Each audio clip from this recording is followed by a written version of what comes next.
Ada 3 cara seorang sniper dapat membunuh musuhnya, yaitu yang pertama dengan cara menembaknya di bagian manapun yang terdapat pembuluh nadi yang menyebabkan musuh kehabisan darah dan meninggal 20 menit kemudian. Yang kedua dengan menembaknya di bagian dada yang dapat mengenai tulang rusuk sehingga melukai jantung yang membuat tekanan darah menurun secara drastis. Lalu yang terakhir tembakan yang menembus tengkorak. Tidak peduli dari sudut manapun, musuh akan langsung meninggal sebelum mengetahui apa yang terjadi. Tanpa berlama-lama lagi, keburu sore mau bantu papah ngani-ngani sawah, kita langsung aja jam ceritanya.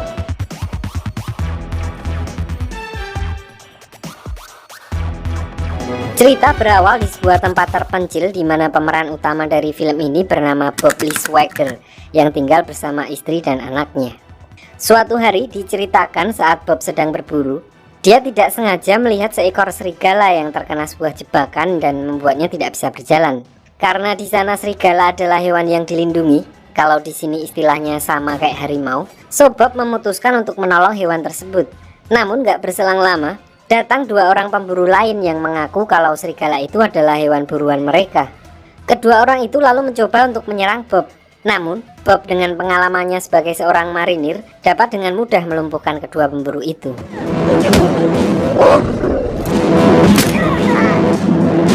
Beberapa hari berlalu dan diperlihatkan Bob mendapat kunjungan dari seseorang bernama Isaac Johnson. Jadi sebenarnya di sini Bob adalah mantan sniper terbaik di satuan marinir dan Isaac adalah komandan timnya dulu saat masih bertugas. Tujuan kedatangannya adalah untuk meminta bantuan Bob. Karena beberapa hari lalu, seorang agen CIA tewas ditembak oleh seorang sniper dari jarak 1,5 km. Permasalahannya, pembunuhan itu ternyata hanyalah peringatan, karena si sniper itu meninggalkan sebuah surat di tubuh korbannya yang berisi kalau target sebenarnya adalah presiden. Menurut Isaac, hanya ada beberapa orang di dunia yang mampu melakukan tembakan dari jarak segitu di dunia ini. Dan 2 orang yang dia ketahui adalah Bob sendiri dan seseorang bernama Solotov, mantan rival Bob dulu saat dia masih bertugas di marinir. I'm asking for your help. Your country needs you badly. Jadi diceritakan dulu, Bob dan sahabat baiknya yang bernama Donnie ditugaskan untuk mengintai Solotov. Namun karena saat itu Bob keliru membaca situasi, akhirnya membuat dia dan Donnie terlihat oleh Solotov. Saat itu Donnie akhirnya tewas tertembak di bagian dada, sedangkan Bob terkena di bagian kaki yang akhirnya membuatnya pensiun dan masih merasa bersalah atas kematian sahabatnya.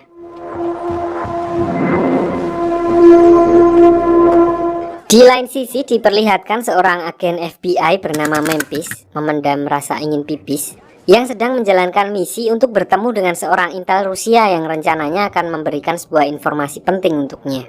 Namun begitu mereka masuk, dari arah berlawanan ada juga agen-agen dari Homeland Security yang justru bertujuan untuk menangkap intel itu. Sebelumnya saya jelasin dulu buat adik-adik, siapa tahu ada yang masih belum ngerti. Jadi di Amerika sana, jauh, pihak berwajib itu ada macam-macam, misalnya FBI, CIA, DEA, Homeland, dan lain-lain. Nah, FBI itu perannya seperti Intel tapi di tingkat nasional, sedangkan Homeland itu semacam Densus 88 yang ngurusin kasus-kasus terorisme dalam negeri di Amerika. So di sini agen Memphis nggak bisa berkutik karena secara wewenang Homeland Security lebih tinggi dari FBI. Namun sebelum Intel itu dibawa pergi, dia sempat mengatakan sebuah kode untuk agen Memphis, yaitu Diamond Are Forever. Apa maksud dari kode itu? Dia juga masih belum tahu ya, apalagi saya. Kembali ke Bob. Di sini diperlihatkan dia datang menemui Isaac dan satu lagi temannya yang bernama Payne. Bob yang akhirnya setuju untuk membantu Isaac menangkap Solotov diberikan brief awal tentang titik kemunculan presiden, update profil tentang Solotov, kemungkinan senjata yang dia gunakan, dan foto terbarunya yang nggak kelihatan jelas juga bentuknya. So di sini Bob yang masih punya waktu beberapa hari sebelum hari H meminta izin untuk mempelajari lokasi dan spek senjata yang digunakan Solotov untuk memperhitungkan kemungkinan lokasi dan jarak tembak yang akan digunakan oleh Solotov.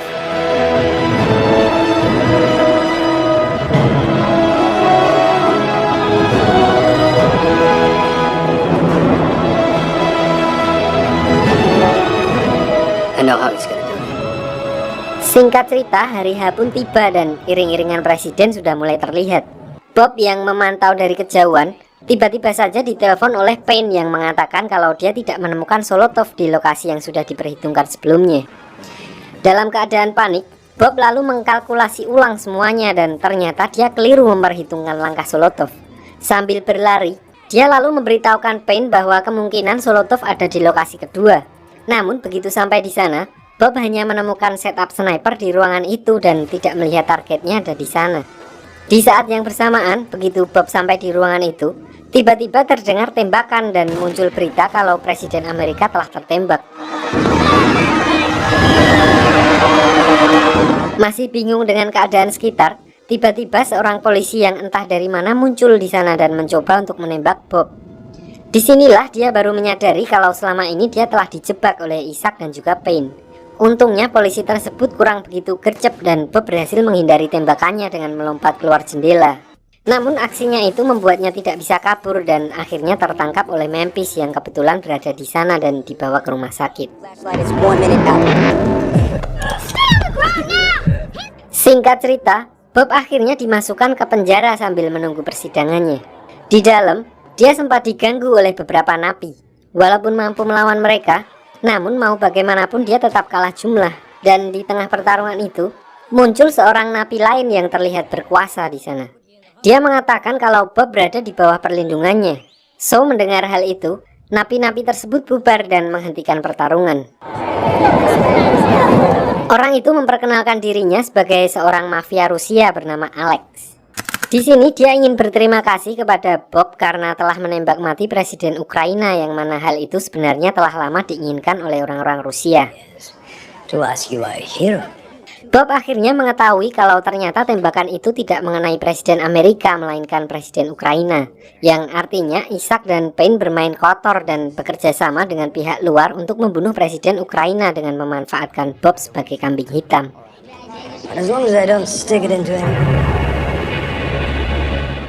Di lain sisi, agen Memphis yang ditugaskan untuk ikut tim gabungan penyelidikan kasus Bob pergi menemui istri Bob yang bernama Julie.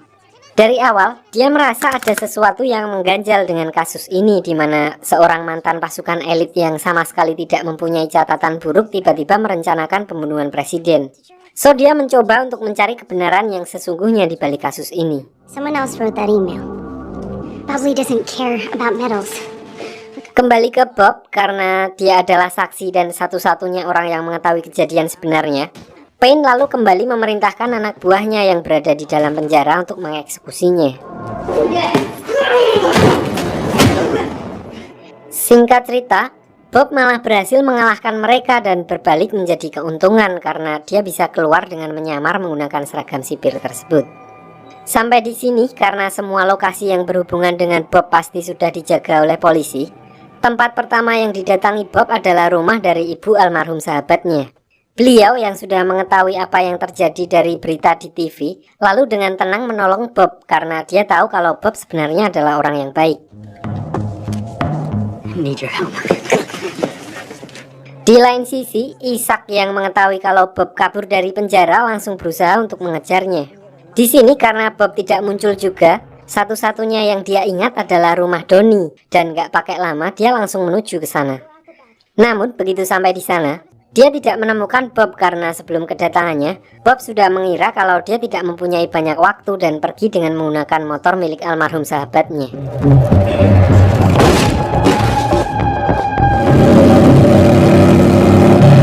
Singkat cerita, malam pun tiba. Diperlihatkan Bob yang menelpon istrinya sambil diam-diam mengintai dari kejauhan melalui teropong. Dia menyadari kalau teleponnya disadap oleh agen-agen yang berjaga di rumahnya. So dia tidak banyak bicara. Intinya Bob meminta maaf kepada istrinya dan berjanji akan mencari dalang di balik semua ini. Yeah, they're doing their job. I'm gonna hunt.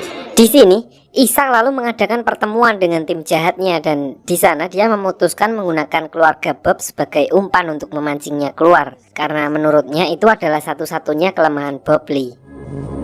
And he doesn't have the proof. Lanjut keesokan harinya, diperlihatkan Julie yang sedang berada di Superindo kembali ditelepon oleh Bob Lee. Dan seperti biasa, Isaac dan tim FBI sudah ready menyadap percakapan mereka. Singkat cerita, Lokasi Bob Lee akhirnya ketahuan oleh FBI karena dia lupa nyalain turbo VPN. Di saat yang bersamaan, di dalam Superindo, Julie tiba-tiba ditabrak oleh seseorang dan terkena tumpahan kopi sampai ke dalam-dalamnya. So dia langsung ke toilet untuk ngelap biar nggak disemutin. Begitu masuk ke toilet, ternyata Bob Lee sudah menunggunya di dalam. Dan di dalam waktu yang sangat singkat itu, dia memberitahu istrinya kalau polisi yang tampil di TV hanyalah polisi bayaran yang disuruh untuk menembaknya. Setelah mengatakan itu, Bob Lee langsung buru-buru kabur dari sana karena FBI sudah menyadari keberadaannya.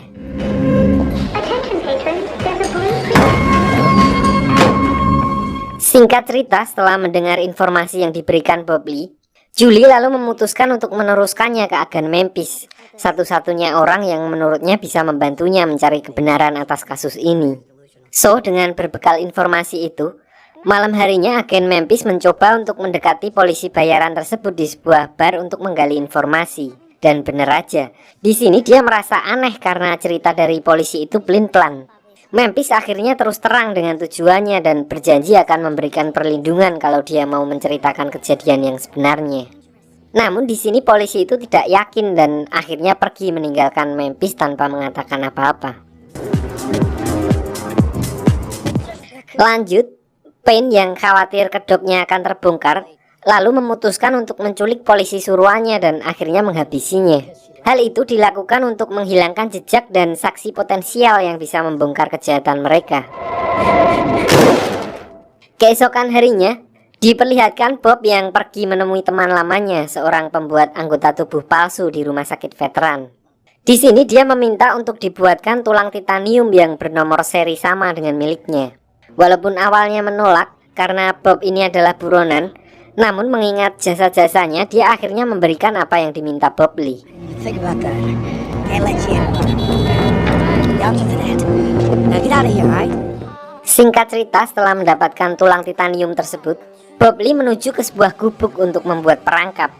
Di sisi lain, Isaac juga mendapatkan info tentang keberadaan Bob Lee. So dia langsung mengirim tim busernya menuju ke sana. Still feel right. Begitu sampai di sana, ternyata Isaac dan timnya hanya menemukan gubuk kosong. Yang tidak mereka tahu, Bob Lee sebenarnya sudah mengincang mereka dengan senjatanya dan menembaki mereka dari kejauhan. Isaac yang melihat ada senjata nganggur langsung mengambilnya dan mencoba untuk balas menembak. Dan begitu Isaac menembak, tiba-tiba duar, tubuh Bob Lee hancur berserakan. Saat diinvestigasi, tim FBI menemukan rompi peledak di antara anggota tubuh yang berserakan dan juga tulang titanium dengan nomor seri yang terdaftar atas nama Bob Lee. So mereka menyimpulkan kalau Bob Lee frustasi dan mencoba melakukan on-goal bomb atau bom bunuh diri. Namun keburu ketahuan dan tertembak oleh Isaac. Congratulations, we got him. Namun gak berselang lama, Memphis yang masih di dalam gubuk tiba-tiba mendapat telepon dari Bob Lee. Ternyata Bob Lee sudah memperhitungkan semuanya dan sengaja memanipulasi kematiannya dengan menggunakan tulang titanium palsu untuk memudahkannya mencari dalang di balik semua ini. The good news is, I'm already dead. Beberapa hari kemudian, Payne menghampiri Memphis di kantornya. Di sini Payne memberitahukan jika informan Rusia yang ditangkap Homeland di awal film telah dibunuh oleh agen Rusia, padahal aslinya dia sendiri yang bunuh. Merasa ada yang janggal, di sini Memphis menjadi curiga apakah kematiannya ada kaitannya dengan kasus Bob. Namun Payne menyangkalnya dan dia mengajak Memphis untuk bertemu di suatu tempat untuk menjelaskan masalah tersebut. I'll give you any Homeland intel that backs you up. Cerita lalu beralih ke upacara pemakaman Bob Lee.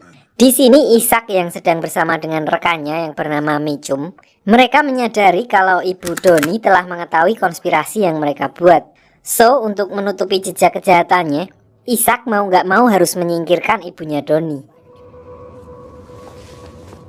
Di sini kita lalu diperlihatkan flashback saat Isaac masih bertugas di militer sebagai kapten. Suatu hari, timnya mendapat misi untuk menghabisi salah satu target operasi bernama Mullah yang sudah membunuh beberapa dokter dari PBB. Disinilah pertama kali dia bertemu dengan Mitchum, salah satu agen CIA yang ditugaskan untuk menjadi konsultan mereka. Namun dia malah meminta Isaac untuk menyimpang dari misi dengan alasan target operasinya atau Mullah mempunyai sebuah informasi berharga yang bisa menyelamatkan militer Amerika. From the UN, and I know you know that. Jadi Ishak diminta untuk membuat laporan kalau Mullah sudah tewas terbunuh, padahal aslinya akan diserahkan hidup-hidup kepada Mitchum. Singkat cerita, saat misi dimulai, Ishak dan rombongannya termasuk Bob Lee dan Donnie langsung menuju ke TKP. Mereka bertugas sebagai sniper yang mengawasi dari kejauhan. Begitu sampai di TKP, ternyata salah satu anak buah Ishak yang menghubungkan mereka membelot dan malah menyandra Ishak untuk diserahkan ke pihak lawan. So, nggak lama Mullah akhirnya muncul dan berniat untuk mengeksekusi Ishak. Disinilah Bob Lee dan Donnie menyelamatkan nyawa Ishak.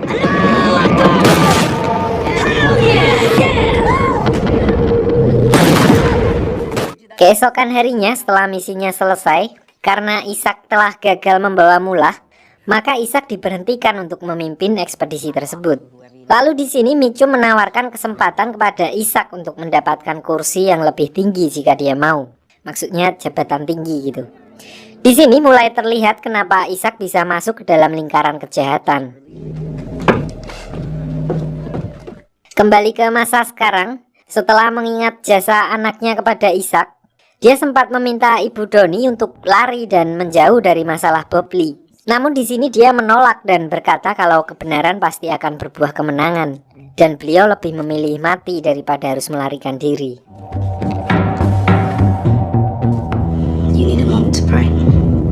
Sementara itu di sisi lain, Memphis yang sedang COD-an dengan Pain, diam-diam dia diberi obat tidur dan diberikan motivasi-motivasi masa depan cerah yang membuatnya semakin pusing. Singkat cerita, diperlihatkan agen Memphis yang baru terbangun setelah sebelumnya diberikan obat tidur oleh Pain. Di sini Pain mencoba menyingkirkannya dengan memberikan alkohol yang sudah dicampur potas. Namun tiba-tiba Bob Lee muncul dari belakang dan langsung menghajar Pain.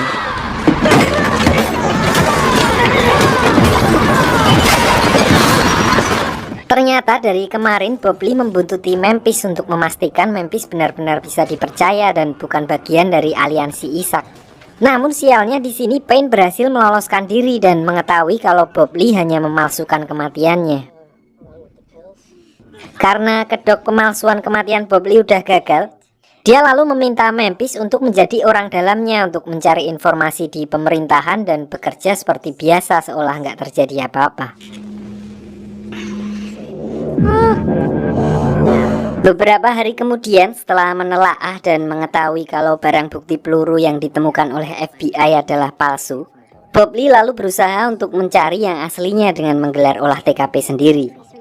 Dengan fakta-fakta di lapangan saat kejadian dan perhitungan reka ulang penembakan yang sangat akurat, Bob Lee memperkirakan kalau peluru yang asli harusnya nyangkut di sebuah mobil patroli yang tidak jauh dari lokasi Presiden Ukraina tertembak. So, keesokan harinya, begitu mendapat info tentang keberadaan mobil yang dimaksud berada di sebuah bengkel polisi, Bob Lee lalu melakukan penyamaran menjadi montir untuk masuk ke sana. Dan ternyata sesuai dengan perkiraannya, peluru itu nyangkut di ngisoran mobil tersebut. Di saat yang bersamaan, seorang kepala montir mencurigai gerak-gerik Bob Lee. So, Bob Lee langsung bergegas mengambil pelurunya dan kabur dari tempat tersebut. Setelah berhasil kabur, dia menemui agen Memphis untuk memperlihatkan temuannya. Di sini, dengan bantuan dari agen Memphis, dia mendapat info kalau peluru yang dimaksud berasal dari sebuah organisasi bernama Tree of Liberty, semacam organisasi pemberontak yang menginginkan revolusi di Amerika. Mengetahui hal itu, Bob Lee langsung menuju ke tempat terpencil yang digunakan sebagai tempat persembunyian Tree of Liberty. Awalnya Bob Lee ditolak kedatangannya. Lalu nggak lama berselang, datang pemimpin mereka yaitu Randy Orton yang udah pensiun dari SmackDown karena asam uratnya. Di sini Randy menyambutnya karena dia berpikir kalau Bob Lee mempunyai misi yang sama dengan mereka. Lalu saat memberitahu maksud dan tujuannya dengan memperlihatkan peluru yang dia temukan, Randy berkata kalau penembak yang dia cari bukan berasal dari mereka. Bob Lee lalu menanyakan siapa supplier peluru tersebut dengan maksud ingin mencari tahu siapa lagi yang menggunakan peluru yang sama. Namun di sini Randy Orton tidak mau memberikan nama dan hanya berkata kalau pembuatnya berada di suatu tempat di kota sebelah. Sorry, Swagger. Operational security. Di sisi lain, Isaac yang udah mengetahui kalau Bob Lee masih hidup dan menuju ke wilayah Tree of Liberty, dia juga datang ke tempat itu secara diam-diam. Dengan skin ghillie suitnya, dia berusaha untuk mengintai tempat itu dari kejauhan. Namun keberadaannya berhasil diketahui oleh orang-orang di sana. Forgot to secure your weapon. Awalnya Randy Orton mengira kalau Bob Lee yang membawa Isaac untuk menangkap mereka. Namun setelah dijelaskan permasalahan di antara mereka berdua, Randy akhirnya mempercayai Bob Lee dan berencana untuk menjadikan Isaac sebagai incangan tembak-tembakan. Have some target practice. Di sini Bob Lee yang masih mempunyai belas kasihan kepada Isaac lalu mencoba untuk mengulur waktu dengan sengaja memelesetkan tembakannya karena dia tahu kalau agen-agen lain pasti akan datang ke tempat itu. Dan gak lama berselang, agen-agen itu beneran datang.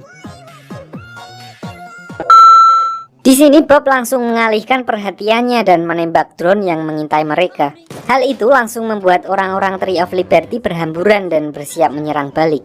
Dengan memanfaatkan kekacauan itu, Isaac akhirnya bisa meloloskan diri dengan memotong tali yang mengikatnya menggunakan sebuah batu. Sementara Bob Lee masih berusaha melumpuhkan musuh-musuhnya. Di sini Bob Lee juga sempat menolong adiknya Randy Orton yang akhirnya membuatnya simpati dan memberitahukan supplier peluru mereka, yaitu seseorang dengan nama O'Brien. Yeah, O'Brien. Find that Black King. Scene lalu beralih ke agen Memphis yang diperlihatkan sedang menemui Julie, istri Bob.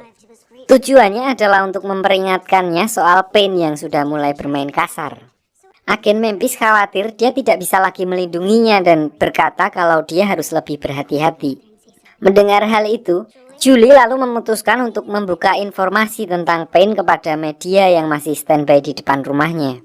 Dia melakukannya dengan harapan dapat menarik perhatian publik sehingga membatasi ruang gerak Payne. Please report them to Special Agent Nadine Memphis. Singkat cerita, setelah mendengar namanya mulai jadi perhatian publik, Payne lalu dengan nekat menyerahkan diri dengan mendatangi agen Memphis di kantornya. So dengan cepat para petugas yang ada di sana langsung menangkapnya. Tanpa membuang banyak waktu, agen Memphis lalu menginterogasinya dengan fakta-fakta tentang agen Rusia dan polisi yang gagal menangkap Bob Lee, di mana mereka semua ditemukan meninggal setelah kontak dengan Payne. Di sini baru diketahui tujuan asli Payne menyerahkan diri adalah karena dia berniat akan membersihkan namanya karena agen Memphis dan Julie tidak mempunyai barang bukti apapun tentang kejahatannya. Payne juga sebenarnya terlihat seperti ingin memberitahu agen Memphis tentang dalang di balik semua ini. Namun dia tidak ingin mengatakannya secara terang-terangan. So dengan sedikit drama, Payne akhirnya memberikan dua petunjuk kepada agen Memphis, yaitu Annex B dan Mitchum. It's gonna be over. Di sisi lain, Mitchum dan Isaac yang berhasil kabur dari Tree of Liberty, mereka mendapat informasi kalau Payne sedang diinterogasi oleh agen Memphis. Lalu mereka meminta bantuan militer untuk menjemputnya. Dan tidak berselang lama, Payne lalu diambil alih oleh pihak militer dengan alasan dia sudah melanggar kode etik dan harus diadili secara militer. Di sini agen Memphis mencoba menahannya karena dia masih kekurangan informasi. Namun usahanya itu sama sekali tidak digubris sama Pak Tentara. Hey, Jack! Well, find out. Beralih ke Bob Lee yang sedang menuju ke tempat O'Brien yang ternyata adalah instruktur tembaknya dulu. Di sana Bob Lee menjelaskan apa yang terjadi dan menunjukkan peluru yang dia temukan di TKP penembakan presiden. Setelah dilihat, O'Brien lalu berkata kalau peluru itu bukanlah buatannya. Menurut pengakuan O'Brien, peluru buatannya sudah disempurnakan dan akan pecah berkeping-keping untuk menghilangkan jejak. O'Brien lalu membawanya ke puncak sabana dan menunjukkan sebuah senapan yang diberi nama Black King. Di sini O'Brien menjelaskan kalau dari jarak tembak dan peluru yang digunakan, bisa dipastikan senjata yang digunakan berjenis sama.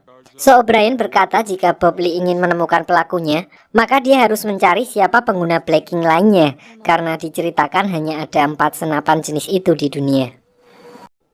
Lalu nggak berselang lama, O'Brien mendapat informasi dari temannya kalau ada beberapa mobil militer yang sedang menuju ke tempatnya. So di sini seolah sudah siap dengan kedatangan orang-orang yang sedang memburu Bob Lee, O'Brien lalu mengajak Bob Lee untuk menyambut mereka. Go south. Long guns at the top of the hill. Yeah, just keep your head on us.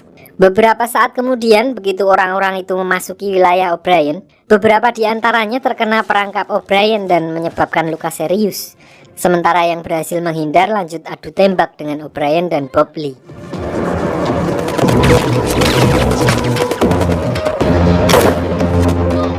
Karena kalah jumlah, diperlihatkan di sini O'Brien sempat tertembak di bagian paha, sementara Bob Lee kenok setelah terkena efek granat yang meledak di dekatnya.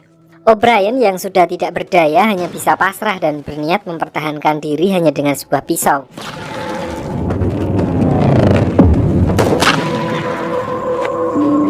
Untungnya di sini Bob Lee tersadar dan dengan senapan blackingnya, dia berhasil menumbangkan lawan yang sedang menuju ke arah O'Brien.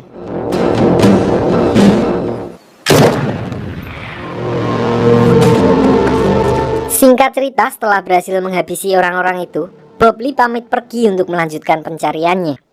Namun sebelum dia pergi, O'Brien memberikan senjata blacking miliknya kepada Bob Lee, lengkap dengan satu pak peluru hijau karena dia menganggap Bob Lee adalah murid terbaiknya.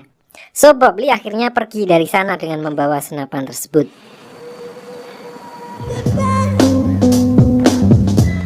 Sementara itu, diperlihatkan Payne yang sudah dibebaskan oleh seseorang bernama Lon Scott. Namun di sini Payne malah meminta tebusan sejumlah uang dengan mengatakan kalau Annex B saat ini ada di tangannya. Jadi diceritakan di sini kalau Annex B itu sebenarnya adalah sebuah kode yang merujuk pada sebuah pembantaian desa terpencil di Ukraina oleh militer swasta dari perusahaan Anhur Dynamic, di mana perusahaan itu adalah milik Lon Scott. Jadi Lon Scott ini juga terlibat dalam kasus penembakan presiden. Namun di sini dia tetap menolak permintaan Payne dan berkata kalau dia tidak peduli dengan video pembantaian tersebut, di mana kalau video itu tersebar akan menyeretnya ke dalam kasus kejahatan perang. Sementara itu di sisi lain, diperlihatkan agen Memphis yang sedang menyelidiki salah satu kenalan Dimitri, agen Rusia yang telah tewas di tangan Payne. Dia adalah satu-satunya saksi kunci yang mengetahui tentang kejadian Annex B. So agen Memphis mendatangi seorang perempuan bernama Casper untuk menanyakan keberadaannya. Walaupun awalnya menolak memberikan informasi, Casper akhirnya tidak berkutik begitu agen Memphis berkata kalau dia mengetahui kedok asli bisnis salonnya. Casper akhirnya berjanji akan menghubungkannya via Zoom meeting dengan orang tersebut. This is a beauty salon. Singkat cerita, malam harinya, agen Memphis berhasil terhubung dengan perempuan yang dimaksud. Wanita itu lalu menjelaskan semua informasi yang dimiliki Dimitri, yang juga membuatnya dikejar oleh orang-orang Rusia. Namun saat sedang menjelaskan tentang Annex B dan semua dalang di baliknya, tiba-tiba jaringannya ngelak dan nggak lama berselang ternyata orang-orang Rusia sudah mengetahui keberadaan perempuan itu yang langsung mendatanginya dan menghabisinya di hadapan agen Memphis, di mana hal itu juga membuat agen Memphis menjadi agak paranoid.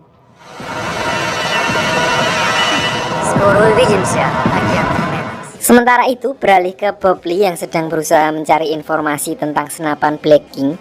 Dia menemukan sebuah informasi tentang keberadaan senjata itu di sebuah pameran yang sedang berlangsung. So tanpa membuang waktu dia langsung menuju ke pameran tersebut. Singkat cerita, dalam pameran tersebut Bob Lee bertemu dengan salah satu pemilik senjata itu, dan di sini dia menjelaskan kalau senjata itu adalah senjata yang sangat langka dan hanya ada beberapa pucuk di dunia. Dia juga mengatakan kalau salah satu pemiliknya adalah Lon Scott, pemilik PT Anhur Dynamic yang sanggup menembak tepat sasaran dengan senapan blacking dari jarak 1 km lebih. Merasa sudah mendapatkan info yang dia cari, Bob Lee langsung menyelidiki tentang orang yang dimaksud dan melakukan pengintaian selama beberapa hari. I need you here. Stop that. Singkat cerita, karena merasa tidak mampu melakukannya sendirian, Bob Lee lalu meminta bantuan agen Memphis untuk membantunya dalam pekerjaannya kali ini. Beberapa saat kemudian, agen Memphis akhirnya sampai di titik persembunyian Bob Lee.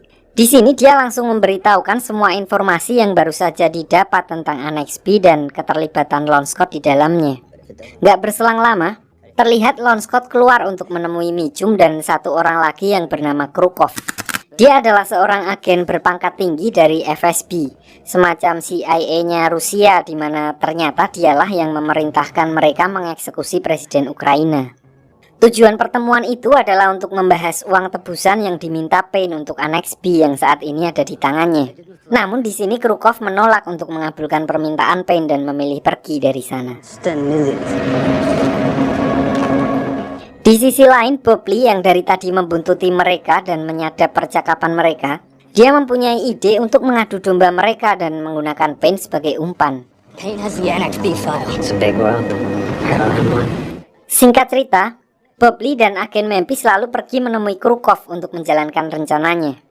Di sini Bobley menawarkan jasa dengan meminta imbalan yang sama seperti yang diminta Payne untuk mendapatkan Annex B dan dengan tugas tambahan yaitu menghabisi Mitchum, Lon Scott, dan Payne.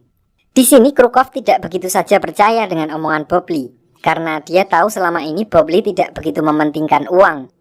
Bobley lalu mencoba meyakinkannya dengan mengatakan kalau dia ingin memulai hidup baru di luar negeri dengan keluarganya supaya dia bisa menjamin keamanan dan privasi keluarganya.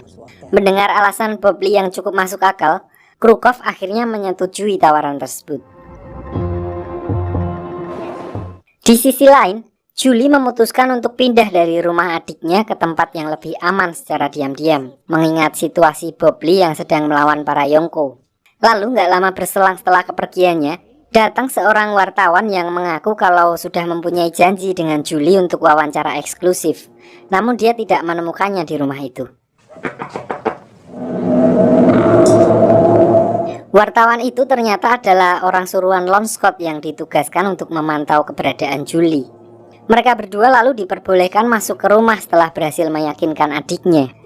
Di dalam, salah satu dari mereka diam-diam menyadap HP adiknya Julie yang tergeletak di atas meja untuk menemukan lokasi Julie. How soon do you think you can get this to her? Very generous offer. If my sister Berlanjut ke malam hari, diperlihatkan Bobley dan agen Memphis sedang menjalankan rencana adu dombanya. Kali ini mereka mendatangi Lon Scott di kediamannya. Bobley berusaha menyelinap masuk sementara agen Memphis membantunya mengalihkan perhatian penjaga dari kejauhan. Bobley melakukan aksinya secara diam-diam karena di sini dia ingin menegaskan kalau level kemampuannya berada jauh di atas Lon Scott dan Bobley bisa kapan saja menghabisinya kalau dia mau. Di sini dia memberikan bukti rekaman percakapannya dengan Krukov kepada Lon Scott agar mereka saling curiga satu sama lain. Lalu sebelum pergi, Bobley berkata kalau dia akan menembak Krukov dan meminta Lon Scott untuk datang ke transaksi tersebut untuk melihatnya melakukan aksinya. Dengan kata lain, di sini Bobley sengaja menantang Lon Scott untuk buy one sniper-sniperan dengan mempermainkan psikologisnya karena dia tahu Lon Scott sangat ingin mengalahkannya. You'll see the difference.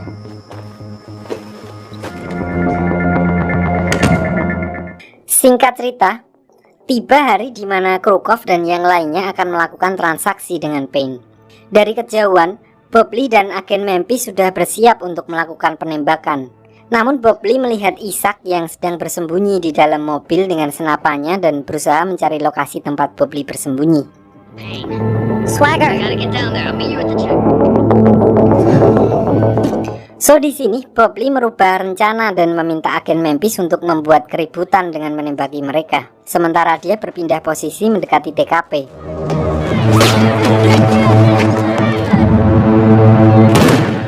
Lon Scott yang tentu saja sudah menyiapkan senapan blackingnya lalu berusaha mencari arah asal tembakan. Namun di sini dia menyadari kalau yang menembak bukanlah Bobley dan dia akhirnya memutuskan untuk pergi dari sana. Payne yang juga diperlihatkan berhasil kabur dengan membawa uang tebusannya, dia lalu menuju ke sebuah toko tempat dia menyimpan flash disk Annex B yang dimaksud. Namun ternyata sebelumnya Bobley menyelinap masuk ke bagasi mobilnya. So Bobley langsung menghajarnya dan merebut uang tebusan beserta Annex B dari tangan Payne. Sementara itu di sisi lain, diperlihatkan Julie dan anaknya yang sedang berada di tempat persembunyiannya. Namun ternyata di sini lokasi mereka udah diketahui oleh orang-orang suruhan Lon Scott. So mereka berdua akhirnya tertangkap dan dijadikan sandera.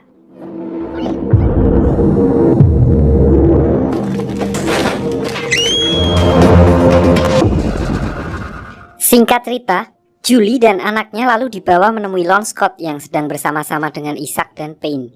Sementara itu di sisi lain, Bobley yang mengetahui kalau istrinya diculik langsung menghubungi Isaac. Dengan nada yang sangat marah, dia meminta Isaac datang ke sebuah tempat untuk menemuinya.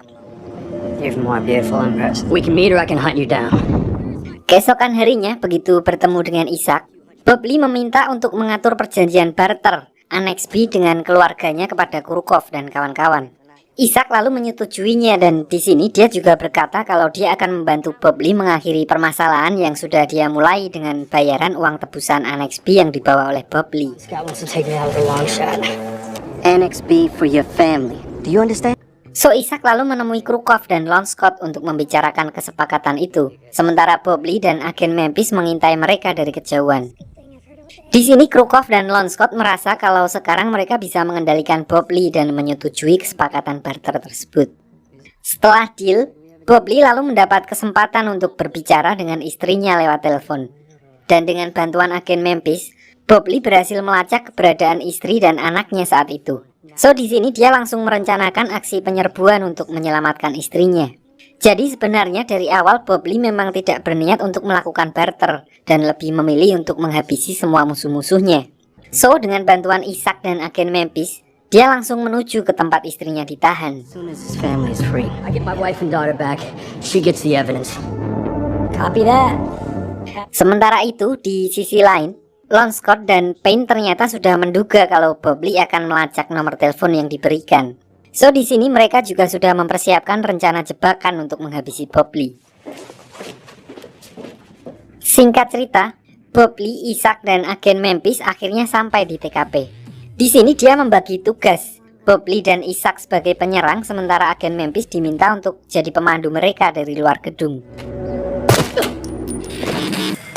I see several armed guards waiting. Jump when you hit a base. Jump. Setelah berhasil masuk dan menyingkirkan beberapa penjaga, ternyata Bob Lee tidak menemukan istrinya di sana. Dan di saat yang bersamaan, sebuah tembakan datang dari arah luar dan mengenai penjaga yang mencoba untuk menyerang Bob Lee. Di sini dia langsung menyadari kalau tembakan itu berasal dari Lon Scott, karena sesuai dengan obsesinya yang sangat ingin menghabisi Bob Lee dengan tangannya sendiri. Mengetahui Bob Lee sudah berada pada bidikan Lon Scott, dengan sedikit tipuan sederhana, dia meminta Ishak untuk mengayonya, ayo gitu. Lalu Bob Lee berpura-pura keluar menggunakan jasad anak buah Lon Scott yang otomatis langsung disambut oleh tembakan dari Lon Scott. So memanfaatkan jeda waktu dari Lon Scott untuk mengisi peluru, Bob Lee akhirnya berhasil lolos. Setelah kejadian itu, Bob Lee lalu membuat rencana dengan meminta Ishak untuk mencarikannya senapan anti-tank berkaliber besar dan diperlihatkan dia membuat sebuah peluru spesial untuk senapan Black King. I've got a different idea. It's gonna raise eyebrows. I don't care, call it in. Di sini Bob Lee lalu mendatangi Lon Scott untuk membuat perjanjian langsung dengannya.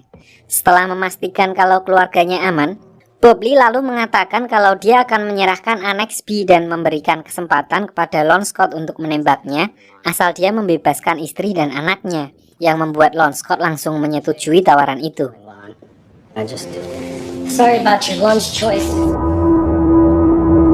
Singkat cerita, Bob Lee akhirnya sampai di tempat yang sudah disepakati oleh Lon Scott sebelumnya untuk melakukan pertukaran.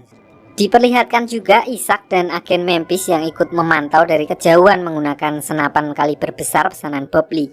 Di sini agen Memphis sempat melihat sebuah mobil yang dia duga berisi anak dan istri Bob Lee yang berpapasan dengan mobil lain dan berhenti cukup lama seperti sedang mindah-mindahin barang. So karena curiga, dia lalu mengikuti mobil yang menjauh dari area pertukaran, sementara mobil box yang satu menuju ke arah Bob Lee. Ternyata mobil itu hanya berisi Payne dan Julie, di mana terlihat di sini tangan Payne sengaja diikat dengan shotgun yang dikaitkan ke leher Julie. Jadi kalau misalkan dia kesandung atau batuk, otomatis shotgunnya langsung jeder. Dan inilah alasan kenapa Bob Lee meminta Ishak untuk menyiapkan senjata besar. Lanjut, Bob Lee yang udah emosi mencoba untuk menanyakan keberadaan putrinya kepada Payne. Namun tiba-tiba, tembakan pertama Lon Scott meleset. Ternyata sebelumnya Bob Lee mendatangi rumah Lon Scott bukan tanpa rencana. Dia sudah mengacak-ngacak settingan scope kali 8 di senapan milik Lon Scott sehingga dia pede aja mengajukan pertukaran plus free tembakan jarak jauh untuk membebaskan istrinya. Lalu saat Lon Scott mengambil peluru untuk tembakan ketiga, tiba-tiba Ternyata peluru yang diambilnya adalah peluru yang sudah dimodif sebelumnya oleh Bob Lee agar meledak di tempat, yang akhirnya menyebabkan Lon Scott kehilangan setengah wajahnya. Isaac yang menyadari kalau Lon Scott udah kenok, langsung mengambil kesempatan untuk menembak lengan Payne hingga putus sehingga Bob Lee bisa membebaskan istrinya. Julie yang dari awal ngampet emosi pada Payne, lalu mencoba untuk menanyakan keberadaan putrinya kepada Payne. Dan berhubung Payne masih ngeyel nggak mau ngasih tahu, akhirnya Payne menyusul Lon Scott ke alam baka. Di sisi lain diperlihatkan agen Memphis yang mencoba menghubungi Bob Lee. Dia melaporkan bahwa mobil yang dicurigainya ternyata berisi orang suruhan Krukov yang membawa putrinya. Namun di sini agen Memphis berkata kalau dia tidak bisa lagi mengikuti putri Bob Lee karena ternyata putrinya dibawa ke kedutaan Rusia oleh Krukov. Jadi peran kantor kedutaan itu adalah perwakilan kecil sebuah negara yang ada di negara lain, dan wilayahnya nggak bisa sembarangan dimasukin sama otoritas negara tempat kedutaan itu berada.